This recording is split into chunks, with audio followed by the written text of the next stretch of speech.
dan akhirat dengan keampunan daripada dosa dan kesalahan. Amin ya rabbal alamin. Karena orang yang memperingati peringatan Maulid Nabi Muhammad ini tertera dalam sebuah kitab bahwasanya ada seorang pemuda di Basrah sana musrifun ala fi'li, melampaui batas atas kelakuannya, merajalela sampai-sampai masyarakat memandangnya dengan pandangan yang hina. Akan tetapi setiap datang bulan kelahiran junjungan Nabi kita Nabi Muhammad sallallahu alaihi wasallam, dia pun mempersiapkan wa ghassala thiyabahu wa ta'attara wa tajammala bi ta'zimi maulid Nabi sallallahu alaihi wasallam. Dia pun memperbaharui pakaiannya, dia pun mempersiapkan diri untuk menyambut datangnya bulan Maulid Nabi kita Nabi Muhammad sallallahu alaihi wasallam. Akhirnya dengan berkat demikian, ketika dia meninggal dunia, seorang ulama diisyaratkan uhduru janazah waliyyin min awliyaillah. Hadirilah jenazah seorang wali daripada walinya Allah Subhanahu wa taala. Padahal kelakuannya semasa hidup di dunia merajalela. Akan tetapi setiap kalian bulan Maulid, dia mentazimkan, dia membesarkan hari kelahiran junjungan Nabi Muhammad SAW. Akhirnya mendapatkan syafaat daripada Nabi Muhammad. Akhirnya dia pun diangkat derajat menjadi wali Allah Subhanahu wa taala dan terhormat. Mudah-mudahan kita pun juga diberikan seperti hal demikian. Amin ya rabbal alamin. Dan ini pun bukan hanya orang Islam saja yang mendapatkan keberkahan dengan peringatan Maulid Nabi semacam pada malam hari ini. Bahkan juga tertera dalam sebuah kitab, orang Yahudi pun juga mendapatkan keberkahan dengan berkat suka, senang, gembira dengan peringatan Maulid Nabi besar Muhammad sallallahu alaihi wasallam. Diceritakan bahwasanya di Mesir ada sepasang suami istri yang mana dia Yahudi, mempunyai tetangganya orang Islam memperingati peringatan Maulid Nabi besar Muhammad sallallahu alaihi wasallam. Kemudian si istri pun bertanya kepada suaminya, apa yang dikerjakan oleh tetangga kita yang Islam? Kemudian kata suaminya, tetangga kita memperingati hari kelahiran nabinya yaitu Nabi Muhammad sallallahu alaihi wasallam. Pada akhirnya dia pun mendengarkan apa yang dibaca oleh tetangganya Islam. Senang gembira dengan rawi, senang gembira dengan syair pujian kepada Nabi Muhammad sallallahu alaihi wasallam. Akhirnya ketika selesai acara, istri Yahudi ini pun bermimpi seakan-akan dia menghadiri peringatan Maulid Nabi yang diadakan oleh tetangganya Islam tadi. Kemudian ketika asyraqah, ketika mahallul qiyam, disitulah datang Nabi Muhammad sallallahu alaihi wasallam. Dia pun kagum selain memanggil nama Nabi Muhammad, ya Muhammad. Ternyata Nabi Muhammad menjawab labbaik. Dia pun kagum, senang panggilan yang dijawab oleh Nabi Muhammad. Akhirnya dia pun masuk Islam di hadapan Nabi Muhammad sallallahu alaihi wasallam. Kemudian setelah dia bangun dari tidurnya, dia ingat apa yang dibacanya, syahadat di hadapan Nabi Muhammad. Akhirnya dia pun mengulang lagi syahadatnya, kemudian diterimalah keislamannya. Setelah dia bangun, dia pun berniat hendak menyelamati keislaman, kemudian juga ingin memperingati peringatan Maulid Nabi besar Muhammad sallallahu alaihi wasallam. Akan tetapi setelah dia bangun daripada tidurnya, suaminya tidak ada. Kemana suaminya? Ternyata suaminya di waktu siang datang membawa makanan sing banyak. Ditanya oleh istrinya, untuk apa ini makanan? Aku hendak memperingati Maulid Nabi besar Muhammad sallallahu alaihi wasallam. Kemudian kata si istrinya, maka biar Yahudi, kenapa hendak memperingati Maulid Nabi? Kemudian kata suaminya, aku pun tadi malam sudah masuk Islam setelah engkau masuk Islam di hadapan Nabi Muhammad sallallahu alaihi wasallam.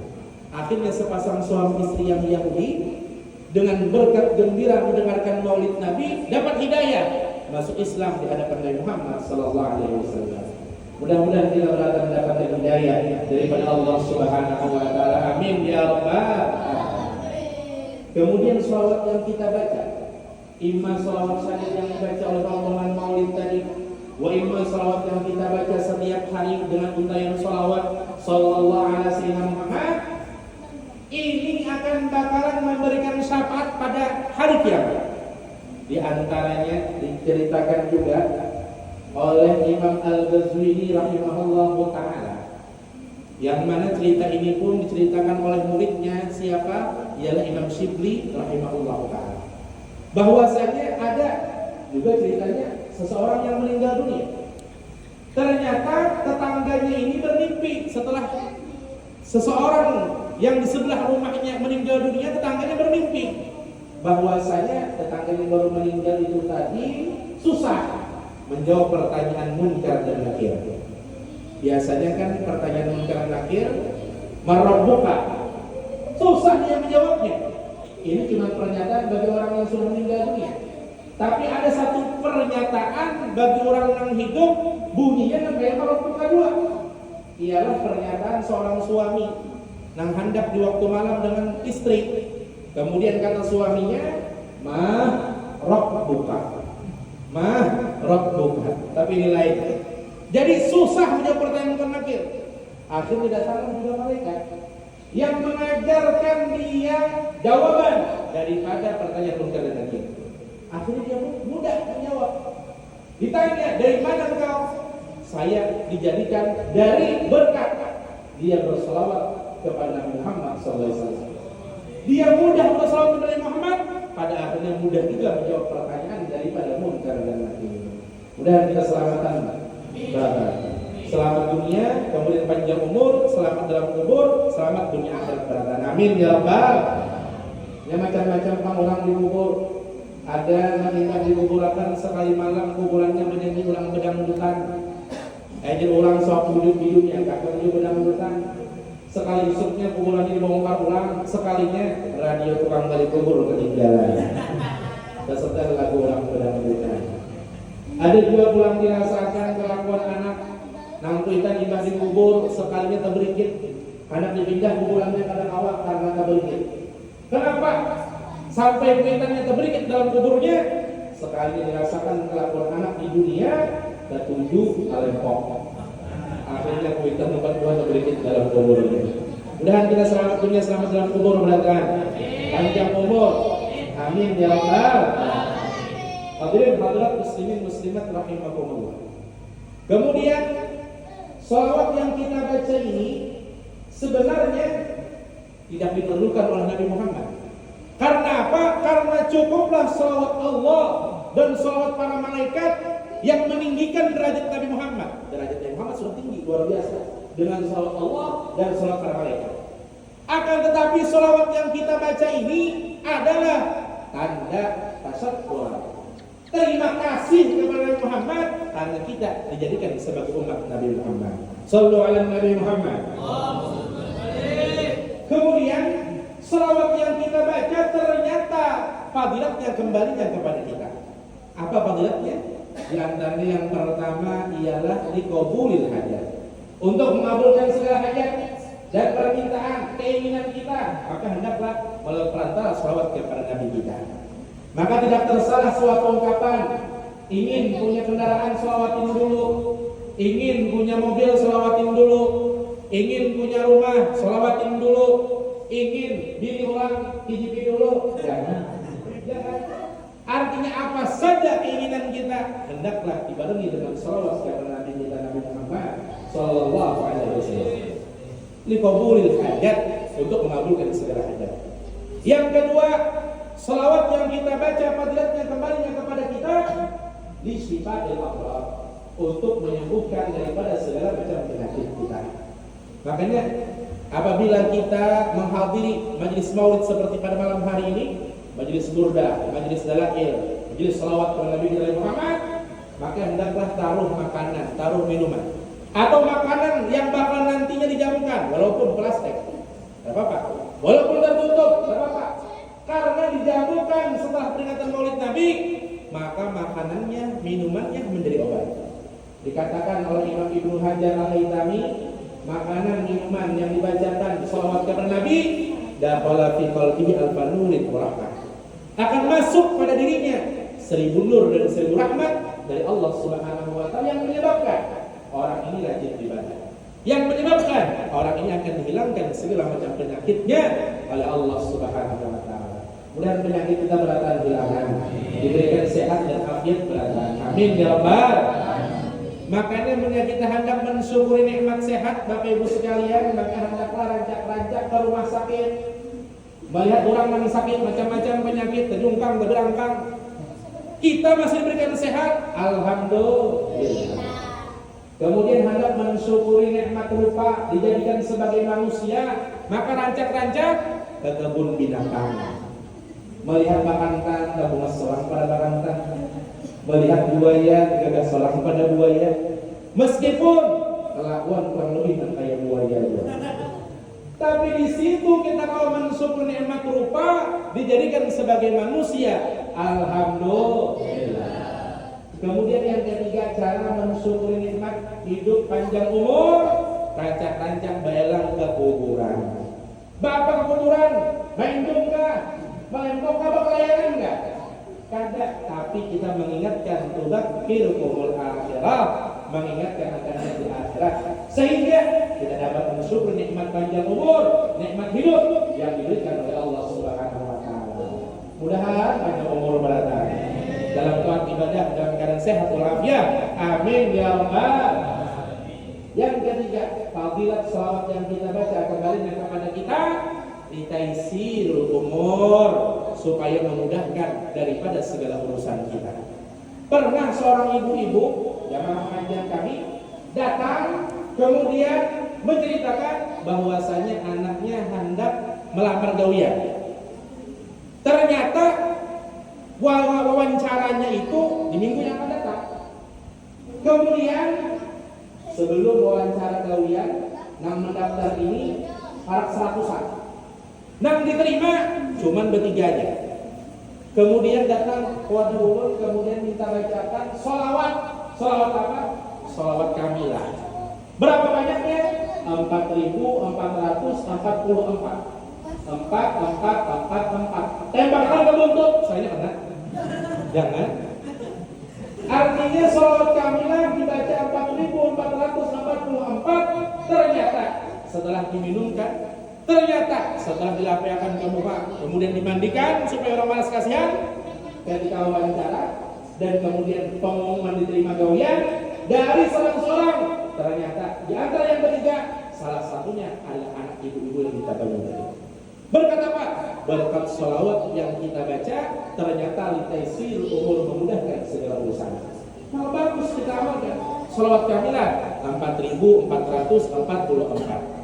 Bahkan kita lihat dan kita dengar daripada guru Asmuni, guru Danau, bahwasanya abah guru kita sekumpul Martapura bersolawat kepada Nabi kita dengan untayan solawat sallallahu alaihi wasallam Muhammad setiap harinya 50.000 kali dalam sehari. Maka pantas saja beliau diangkat menjadi wali.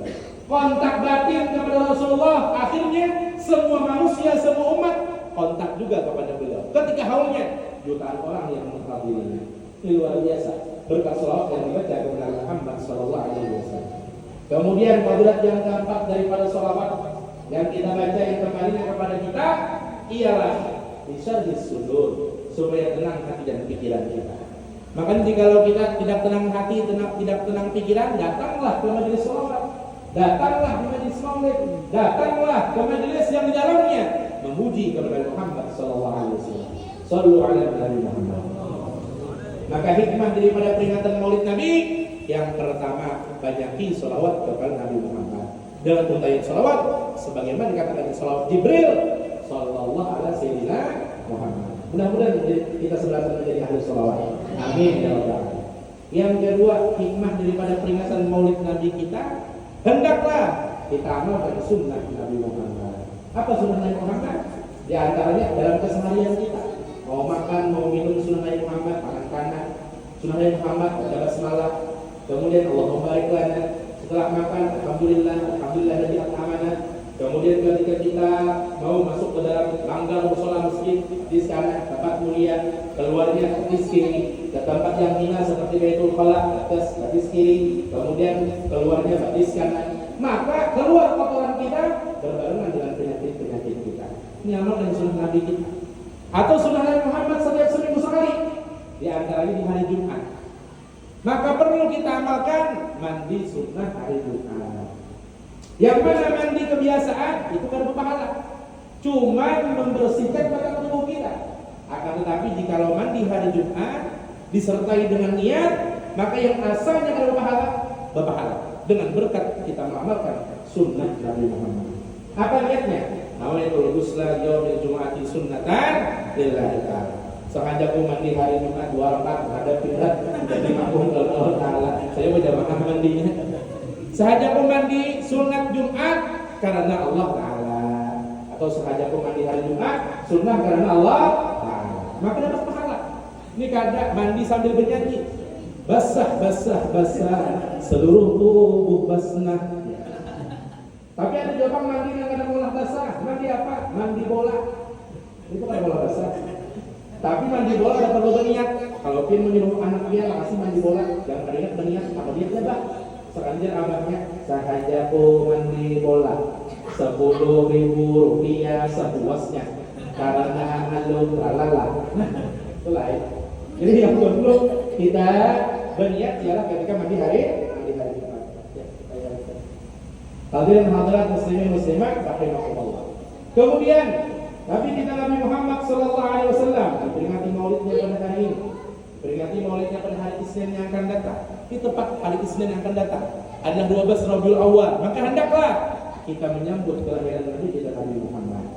Yang mana apa hikmahnya Nabi Muhammad dilahirkan pada hari Isnin? Isnin itu Bapak Ibu sekalian artinya 2. Maksudnya anta ba'dallahi mu'tamadid. Engkau wahai Rasulullah setelah Allah Ta'ala yang wajib kami perpegangi.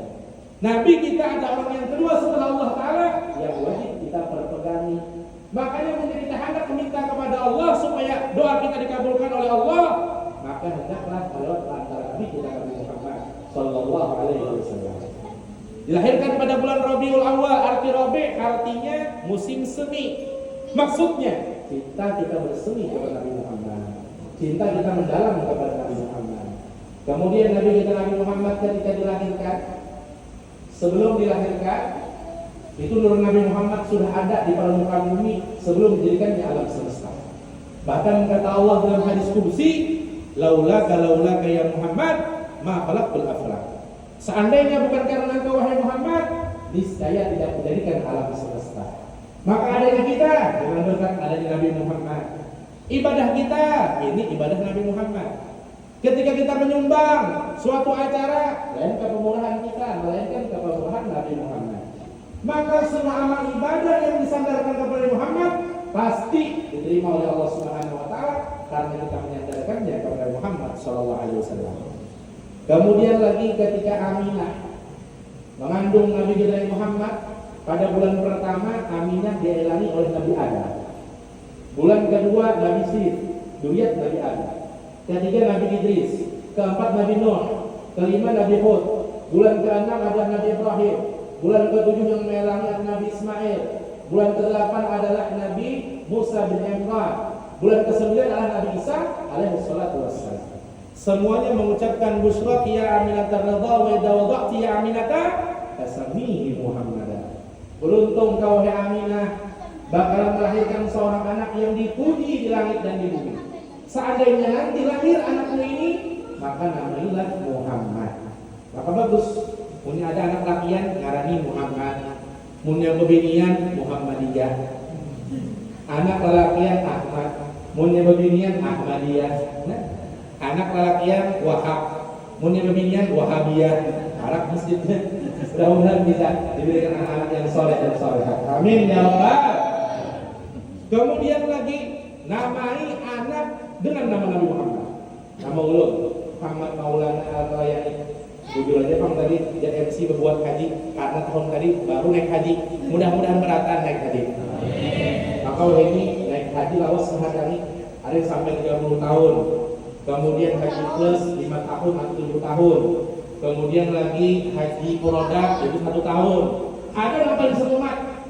Haji apa? Haji torik itu cuma 2 bulan. Hadirin hadirat muslimin muslimat rahimahullah. Haji buati nama itu Muhammad. Nama pin siapa?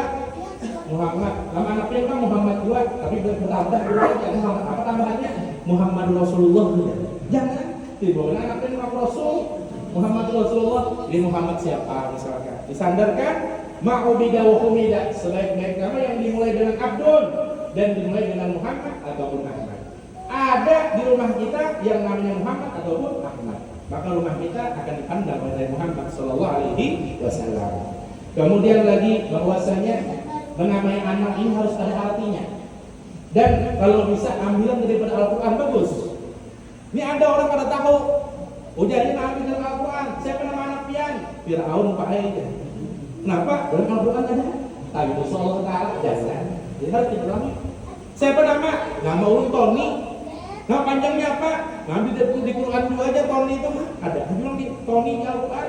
Sekali nama panjangnya A'udzubillah minasyaitonir rajim. Kita untuk pulang deh. Siapa nama Inna? Bagus saja Inna arti sesungguhnya, sungguh-sungguhnya. Saya nama panjangnya mengenaskan. Nama panjangnya siapa? Innalillah wa Jadi namailah anak dengan sebagus-bagus nama, mengikuti namanya Muhammad ataupun Ahmad.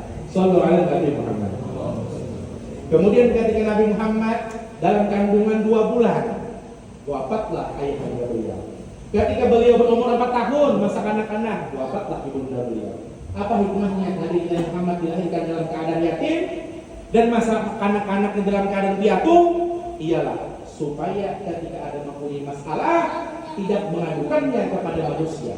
Biasanya seorang anak jikalau mempunyai masalah pastilah mengadukan pertama kalinya kepada manusia. Kepada siapa? Ialah kepada orang tua. Ya abah, ya ummah, kayak apa, pasti mengadunya kepada manusia. Pasti mengadunya kepada orang tua. Tapi tidak berlaku pada diri Nabi Muhammad SAW. Beliau tidak mengadukannya kepada manusia. Beliau tidak mengadukannya kepada abah dan ummah, tapi mengadukannya kepada Allah. Makanya beliau selalu berdoa minta pertolongan hanya kepada Allah Subhanahu wa Ta'ala. Pada akhirnya terdidik Nabi kita Nabi Muhammad SAW tidak mengadu kepada manusia, akan tapi hanya mengadu kepada Allah Subhanahu wa Ta'ala.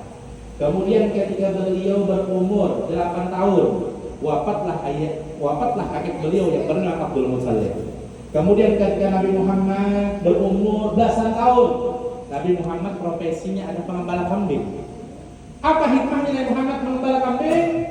Tertera dalam kitab Fathul Bari jilid yang keempat halaman 441 bahwasanya dinyatakan hikmah Nabi kita Nabi Muhammad mengembala kambing supaya kada takajub lagi menghadapi manusia. Nengarnya binatang kambing disuruh ke kanan ke kiri, disuruh ke kiri ke kanan, dihalau ke sana ke sini, dihalau ke sini ke sana. Kanyum artinya apa? Camuhun ala camuhin bahwa menghanyum. Jadi berhasil ada takajub lagi Nabi kita ketika menghadapi manusia. Nah namanya manusia bisa mencaci, bisa memuji, bisa memusuhi, bisa menemani. Kemudian namanya manusia bisa cinta atau membenci. Ketika Nabi Muhammad SAW mengembala kambing, dan terjadi lagi nantinya ketika beliau diangkat menjadi Nabi dan Rasul menghadapi manusia. Inilah hikmahnya Nabi Muhammad sebagai pengembala kambing. Kemudian ketika beliau berumur 20 tahun, menjelang 25 tahun, berpindahlah profesi Nabi Muhammad sebagai pedagang. Maka bagus bagi kita profesinya adalah seorang pedagang. Karena rezeki yang banyak yang Allah Ta'ala turunkan ke permukaan bumi itu kepada orang yang profesinya sebagai pedagang. Bahkan pedagang ini profesinya tertera dalam Al-Quran. Wa halallahu al-bai'a wa harrama riba. Allah Ta'ala menghalalkan jual beli, berarti berdagang. Wa harrama riba, dan mengharamkan yang namanya ribawi. Nah, jadi usahakan kita berdagang, berusaha yang pertama cari yang halal. Yang halal artinya yang kagak dicegah oleh agama. Ini ada dua salah artian maksud halal. Datang sini ke supermarket, banyak mengambil supermi. Sekali kada bayar ke kasir, ujar kasir maling biar mengambil supermi kada bayar. Ujar sini yang mengambil tadi, kenapa? Sangat maling. Aku ini kada bayar nah. Tulisan di superminya halal, bapak aku bayar.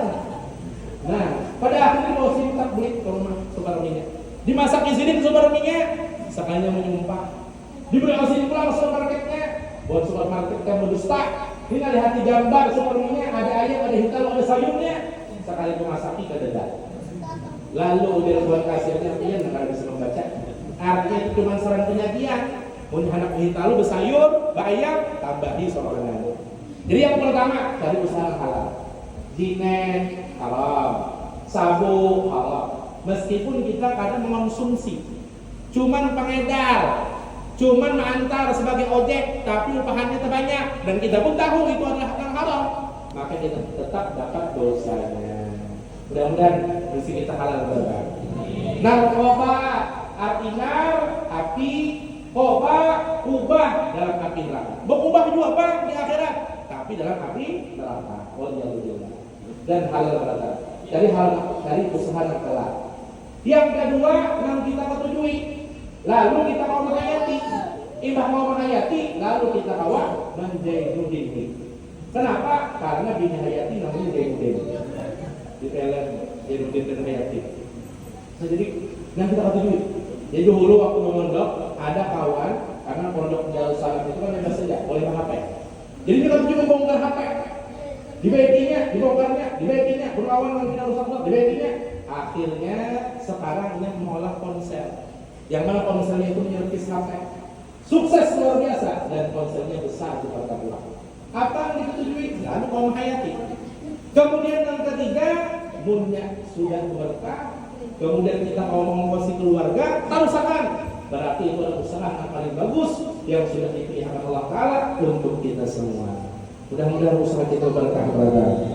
Rezeki kita halal berada. Amin ya rabbal. Ketika umur Nabi kita Nabi Muhammad sallallahu alaihi wasallam 25, disebut Nabi Muhammad menikah dengan Sayyidatina Khadijah berumur 40. Meskipun Sayyidatina Khadijah umur 40, tapi Allah Taala mudahkan Sayyidatina Khadijah lebih muda daripada Nabi Muhammad sallallahu alaihi wasallam. Kemudian ketika umur Nabi kita umur 30, disitulah kebijaksanaan Nabi Muhammad ketika hendak menaruh Hajar Aswad di samping Ka'bah. Jadi waktu itu ada renovasi Ka'bah. Setelah Nabi Ibrahim membangun bangunan Ka'bah, kemudian sudah ribuan tahun lamanya belum juga dibongkar, belum direnovasi. Pada waktu itu di zaman Nabi umur Muhammad 30 tahun merenovasi Ka'bah, diperbaiki, dibagusi. Pada akhirnya dikeluarkan Hajar Aswad dari tempat yang di samping Ka'bah. Kemudian ketika setelah selesai, kemudian orang-orang berebut untuk meletakkan Hajar Aswad ke tempatnya. Pada Nabi Muhammad begini saja. Siapa yang permulaan bangun subuh, maka inilah yang patut untuk menaruh Hajar Aswad di samping Ka'bah. Mudah-mudahan kita bangun subuh berkah. Ini karena sampai kaum ujian, api kemakaran, bangunan langsung. Kalau dia kaum alhamdulillah jamaah kita subuh hari ini banyak. Api di mana kaum? Api neraka mulai. Dan membangunnya. Lewat hasil jangan sampai langgar kita berdiri sudah nyaman, sudah bahkan langgar satu umat saja pembangunannya kalau lihatlah dari lewat aja itu lah timbul untungnya aja lagi. Di luar biasa keberkahan daripada kampung pian. Ada langgar, ada musola di kampung pian, maka ada revisi zuhurnya, asarnya, maghribnya, isanya, subuhnya. Jangan sembahyang di rumah, sembahyang di musola sini. Berjamaah karena dipergandakan 27 derajat oleh Allah Subhanahu wa taala. Mudah-mudahan kita ahli jamaah berada. Amin ya rabbal alamin. Ketika umur Nabi kita 30, akhirnya Nabi Muhammad SAW yang permulaan bangun subuh. Akan tetapi tetap karena semuanya berebut, 4 kepala suku yang menghendaki meletakkan Hajar Aswad ke tempatnya. Kemudian kebijaksanaan Nabi pun membuka daripada surbannya yang segi 4. Kemudian masing-masing buncurnya dipegang oleh kepala suku yang 4. Pada akhirnya ratalah, adillah mereka membawa Hajar Aswad dan Nabi lah meletakkan Hajar Aswad ke tempatnya. Inilah kebijaksanaan Nabi Muhammad SAW. Semua mendapatkan keberkahan. Ketika umur Nabi Muhammad 40 tahun, Nabi Muhammad diangkat menjadi Nabi dan Rasul. Maka ketika kita ingin menginjak 40 tahun, maka mendapat perbaiki keadaan hidup kita. Karena ini Allah hendak menaikkan derajat kita sebagai orang tua yang bertakwa kepada Allah Subhanahu wa taala. Ketika umur Nabi Muhammad 50 tahun, wafatlah istri beliau tercinta yang bernama Sayyidatina Khadijah al-Kubra radhiyallahu anha, yang ketika itu umur Sayyidatina Khadijah 65. Kemudian ketika umur Nabi kita 53 tahun, 3 tahun setelah wafat Sayyidatina Khadijah, akhirnya disitulah Nabi Muhammad di-Isra dan Mi'rajkan oleh Allah Subhanahu wa taala, menghibur hati Nabi kita setelah kewafatan istri yang tercinta Sayyidatina Khadijah. Kemudian ketika umur Nabi kita Nabi Muhammad sallallahu alaihi wasallam 63 tahun, disitulah wafat Nabi kita Nabi Muhammad, yang mana wafat pada zahirnya tapi tetap hidup pada batinnya, hayyun fi qulubina, tetap hidup di hati-hati kita para pecinta Nabi Muhammad sallallahu alaihi wasallam. Bahkan kata guru kami Syekh Abdul Razak Muharram, umur Nabi Muhammad yang 63 ternyata tercantum di telapak tangan kita. Unjur kata beliau dalam kalau dalamnya. Lihatlah di telapak tangan kanan kalian. Ini ada angka 1 dan 8. Ini angka Arab. Kemudian di telapak kiri kita ada 8 dan 1. Jika dijumlahkan, jumlahnya 99. Ini jumlah Asmaul Husna. Ketika kita berdoa, kita mengumpulkan kedua tangan, kita bertawassul dengan Asmaul Husna. Akan tetapi jikalau 81 yang di kiri dikurang 18 yang di kanan, jumlahnya adalah 63. Itu jumlah umur Nabi kita Nabi Muhammad sallallahu alaihi wasallam. Maka itu semua diberikan Allah Ta'ala petunjuknya dalam telapak tangan kita. Bahkan huruf alif ketika kita berdiri waktu sholat, huruf H ketika kita ruku kata para ulama, huruf Mim ketika kita sujud kata para ulama, dan huruf Dal ketika kita duduk antara dua sujud.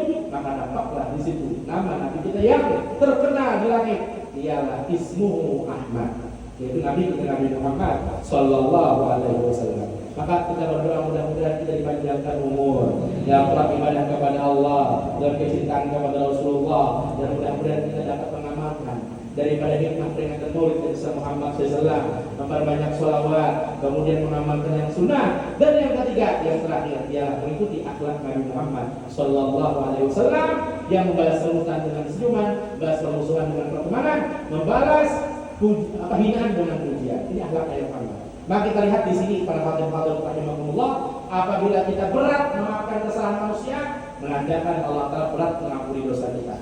Ringan memaafkan kesalahan manusia, maka tanda Allah Ta'ala ringan mengampuni dosa kesalahan kita. Mudah-mudahan dosa kita diampuni oleh Allah, hajat kita dikabulkan oleh Allah, batang tubuh kita diselamatkan oleh Allah, sehat afiat, kabul segala hajat, selamat dunia akhirat, terkumpul kita di dunia, terkumpul juga kita di akhirat, masuk ke dalam surga bersama Nabi kita Nabi Muhammad sallallahu alaihi wasallam. Amin ya rabbal alamin. Mudah-mudahan berkah manfaat, kita mendapat mengamalkannya. Salah khilaf mohon ampun dan maaf. Wallahu a'lam bishawab. Wassalamualaikum warahmatullahi wabarakatuh.